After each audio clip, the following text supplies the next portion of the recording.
السلام عليكم ورحمة الله وبركاته.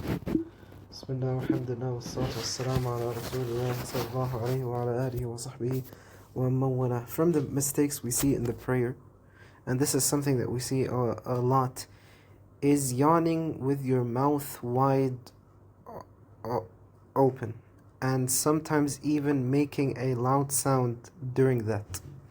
A lot of people, what they do is they are standing in the prayer, and then when they want to yawn, they just open their mouth wide and stretch it, and sometimes even make a noise or so.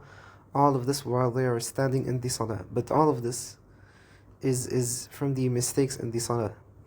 The Prophet ﷺ said, as it's narrated in Sahih Muslim, hadith number 2995, if one of you yawns in the prayer, let him suppress it as much as he can, for indeed shaitan enters. So inshallah ta'ala,